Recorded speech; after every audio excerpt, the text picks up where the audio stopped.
బోధన్ మాజీ ఎమ్మెల్యే కుమారుడు సోహెల్పై లుకౌట్ నోటీసులు జారీ చేశారు పంజాగుట్ట పోలీసులు. పంజాగుట్టలో ర్యాష్ డ్రైవింగ్ చేసి యాక్సిడెంట్ చేసిన సోహెల్ కేసు నుంచి తప్పించుకునేందుకు డ్రైవర్ని లొంగిపోమని చెప్పాడు. తనకు బదులు డ్రైవర్ అబ్దుల్ని పోలీస్ స్టేషన్కి పంపించాడు.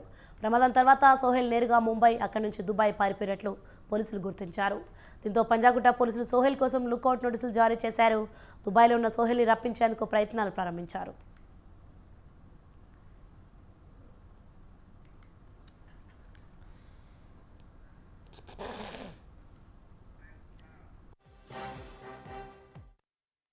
హైదరాబాద్లోని బేగంపేట ప్రజాభవన్ వద్ద 3 రోజుల కిందట జరిగిన ప్రమాద ఘటనలో కొత్త కోణాలు వెలుగు చూస్తున్నాయి. ఘటనకు బోధన్ మాజీ ఎమ్మెల్యే షకీల్ కుమారుడు సోహెల్ అలియాస్ రాహిల్ కారణమని పోలీసులు గుర్తించారు. కేసులో నిర్లక్ష్యం వహించాలని పంజాగుట్ట ఇన్స్పెక్టర్ దుర్గారావును సస్పెండ్ చేస్తూ హైదరాబాద్ పోలీస్ కమిషనర్ శ్రీనివాస్ రెడ్డి ఉత్తర్వులు జారీ చేశారు. పశ్చిమ మండలం డీసీపీ విజయ్ కుమార్ స్వయంగా ఈ కేసును పర్యవేక్షిస్తున్నారు.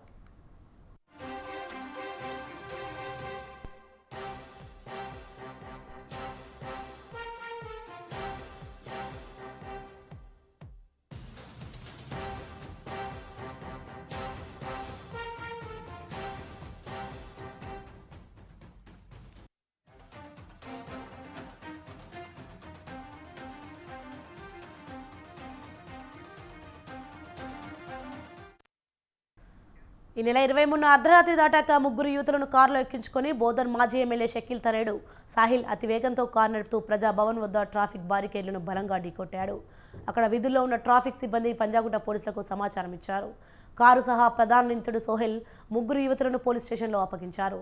బ్రీత్ ఎనలైజర్ ట్రాఫిక్ పోలీసుల వద్ద ఉండటంతో రాత్రి విధుల్లో ఉన్న ఇన్స్పెక్టర్ దుర్గారావు నిందితుడు సాహిల్కు హోంగార్డ్కు అప్పగించి డ్రంక్ అండ్ డ్రైవ్ పరీక్షకు పంపారు.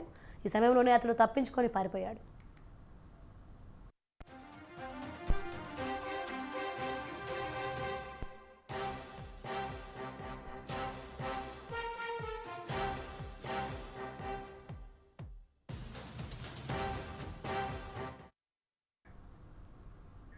ఈ విషయాన్ని సోహెల్ దుబాయ్లో ఉన్న తండ్రికి ఫోన్ ద్వారా తెలియజేశాడు.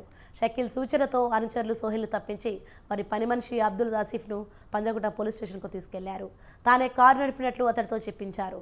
దీంతో అతడిపై కేసు నమోదు చేశారు. ముగ్గురు యువతులను పోలీస్ స్టేషన్కు రప్పించి వాంగ్మూలం తీసుకున్నప్పుడు కారు నడిపిన వ్యక్తి సోహెల్గా నిర్ధారించారు. పశ్చిమ మండలం డీసీపీ విజయ్ కుమార్ ఘటనా స్థలాన్ని పరిశీలించారు. బేగంపేట, పంజాగుట్ట పోలీస్ స్టేషన్ల పరిధిలోని సీసీ కెమెరాలు ఫుటేజీ సేకరించారు.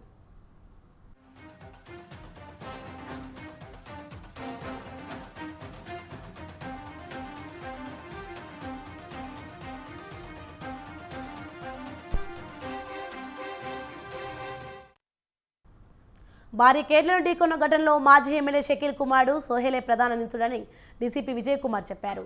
దర్యాప్తును పక్కదారి పట్టించేందుకు పని మనిషిని పోలీస్ స్టేషన్కు పంపాడని అన్నారు. సాంకేతిక ఆధారాలు సేకరించాక అసలు విషయం వెలుగు చూసిందని చెప్పారు. నేరాన్ని అంగీకరించిన వ్యక్తిని అరెస్ట్ చేసి రిమాండ్కు తరలించారు. సోహెల్ ప్రస్తుతం దుబాయ్ పారిపోయినట్లు తెలుస్తోంది.